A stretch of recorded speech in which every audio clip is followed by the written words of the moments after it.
Ya, pemirsa, ketika menjadi wali kota Solo, Jokowi menuai banyak penghargaan atas prestasi dan kinerjanya yang dinilai jujur dan anti korupsi. Salah satu penghargaan yang mengapresiasi upaya Jokowi untuk memberantas korupsi adalah perkumpulan Bung Hatta Anti-Corruption Award.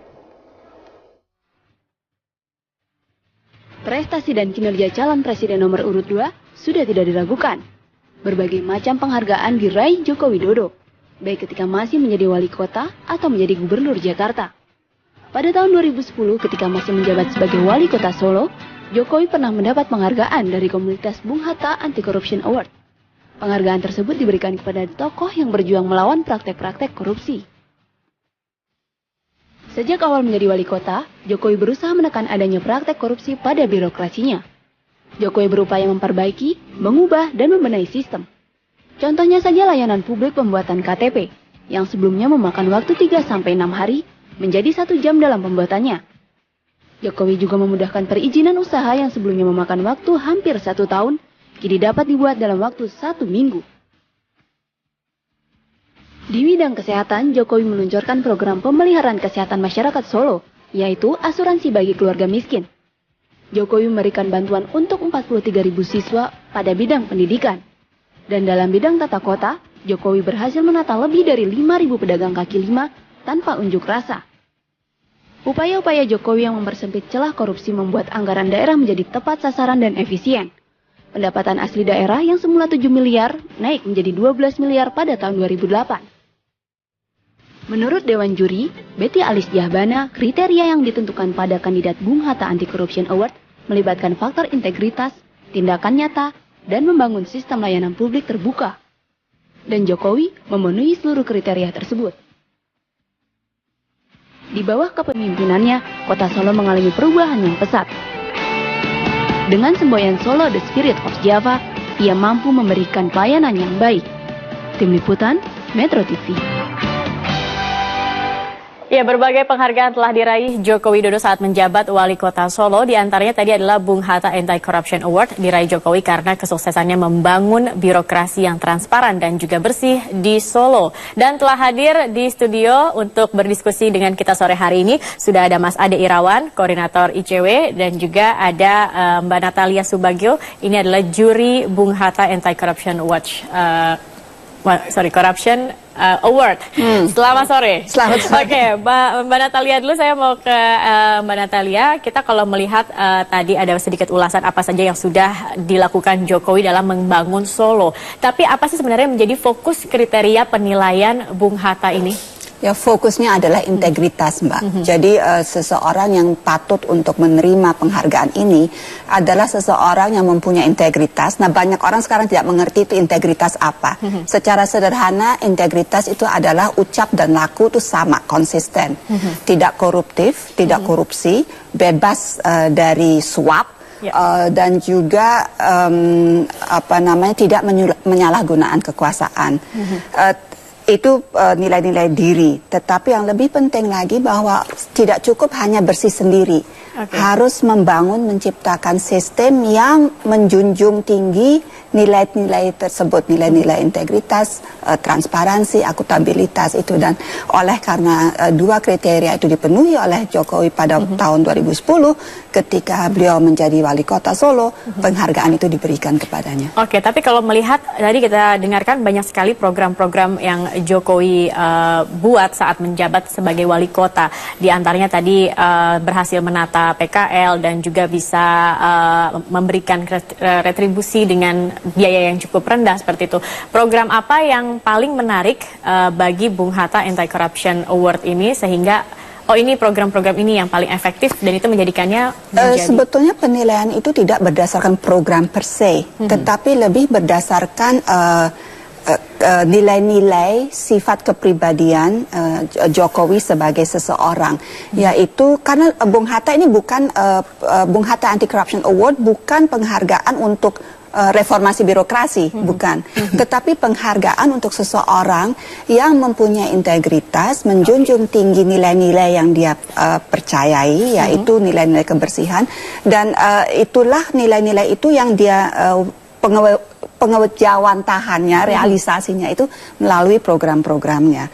Jadi sebetulnya penghargaan ini sesungguhnya adalah untuk seseorang individu yang bisa menjadi inspiratif bagi masyarakat lingkungannya, dan itu berhasil dilakukan. Baik, artinya individu Jokowi ini yang menjadi penilaian penting. Dan bagaimana dia menjalankan hidupnya, membangun sistem yang sesuai dengan nilai-nilai tersebut. Kalau Mas Ade sendiri melihatnya seperti apa? Bagaimana sih melihat visi misi Jokowi saat menjadi wali kota terutama untuk mencegah korupsi ini? Ini apakah kita melihat juga kualitas yang sama untuk Pilpres mendatang ini?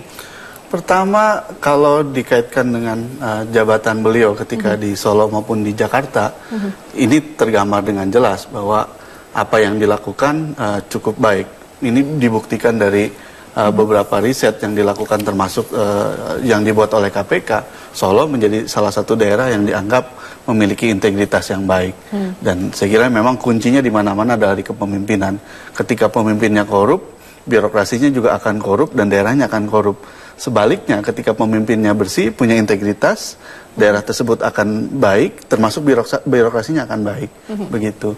Dan saya kira juga ini kemudian tergambar dengan jelas di visi misi yang dibuat oleh tim sukses Jokowi dan JK. Poin yang mana yang paling menarik untuk Mas Ade? Catatan kami cukup komprehensif di visi misinya. Beliau mulai dari penegakan hukum, lalu kemudian juga sentuh korupsi politik yang menjadi masalah terbesar di Indonesia hari ini. Yang lain juga menyentuh reformasi birokrasi itu, dan tujuan utamanya bukan hanya sekedar misalnya memenjarakan orang gitu, tapi juga mengembalikan kepercayaan publik kepada negara yang sekarang sudah mulai hilang. Dan ini yang penting, dan ini cukup tercover di visi misi Jokowi JK. Artinya dari akarnya saja ya, bukan hanya membabat di bagian atasnya saja. Ya, ini kan terlihat apa yang dipikirkan oleh calon pemimpin itu ya, terutama dikaitkan dengan anti korupsi. Gitu. Nanti kita lanjutkan kembali. Kita akan jeda dulu sejenak pemirsa. Setelah ini kami akan kembali masih mengenai perbincangan. Kami akan kembali sesaat lagi, tetap bersama kami di Metro Sore. Ya pemirsa, Anda masih menyaksikan Metro Sore dan kita masih melakukan perbincangan di sini mengenai prestasi Jokowi sebagai wali kota Solo pada 2010 yang berhasil mendapatkan Bung Hatta Anti-Corruption Award. Dan kita akan melanjutkan perbincangan ini. Saya akan ke Mas Ade terlebih dahulu. Mas Ade, salah satu yang dilakukan Jokowi adalah reformasi birokrasi. Apakah ICW memiliki data bahwa birokrasi ini memang sebagai sumber korupsi yang cukup signifikan seperti itu?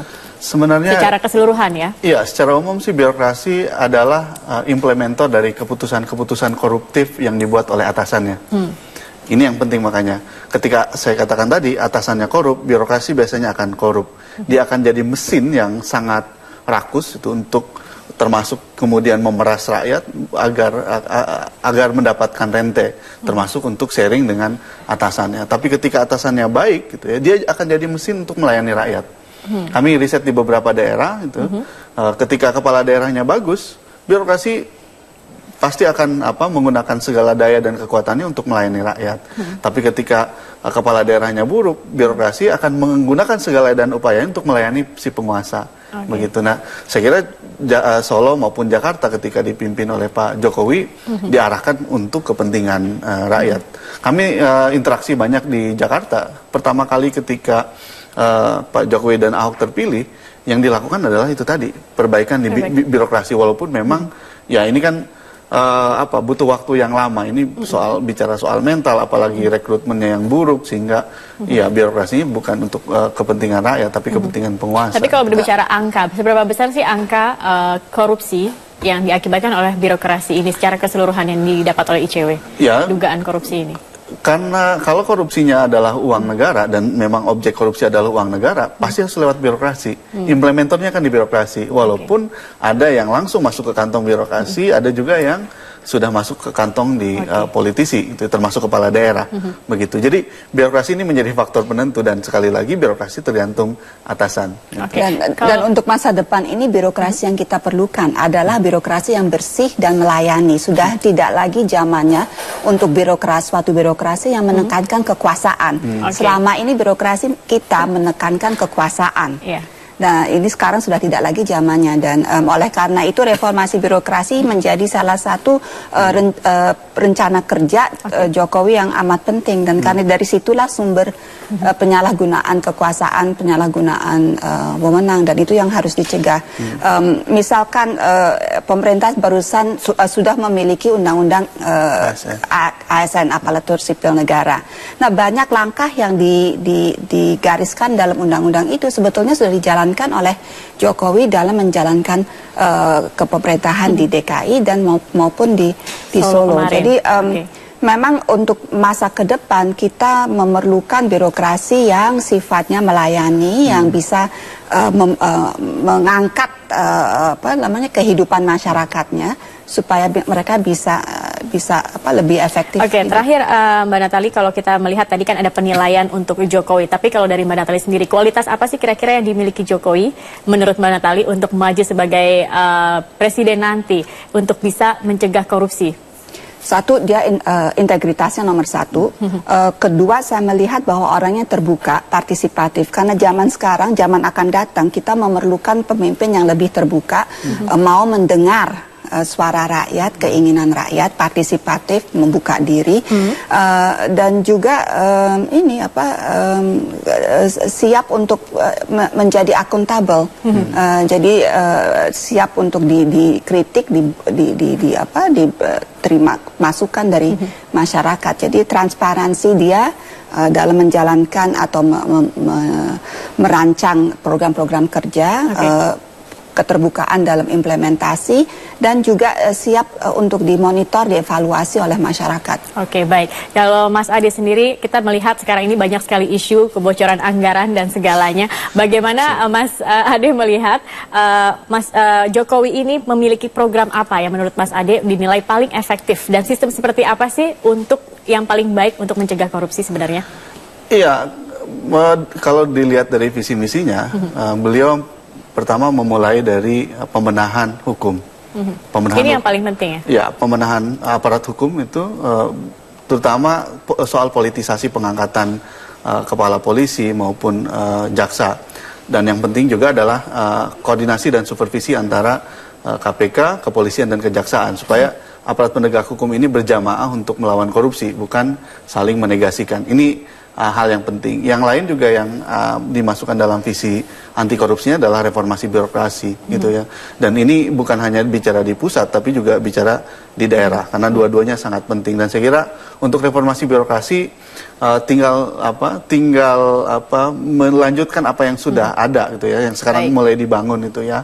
Dan yang ketiga yang saya katakan tadi cukup penting adalah melawan korupsi politik, antara lain dengan misalnya mereformasi aturan terkait dengan pendanaan partai politik, karena ujung dari korupsi politik adalah pendanaan partai politik, termasuk aturan mengenai pemilu. Saya kira itu tiga program yang cukup menarik dan penting bagi Indonesia. Oke, kita akan tunggu bagaimana nanti kalau seandainya Jokowi terpilih jadi presiden dengan program-program barunya, semoga korupsi juga semakin bisa hilang di Indonesia ini. Terima kasih Mas Ade Irawan selaku koordinator ICW dan juga Mbak Natalia Subagio. Terima kasih.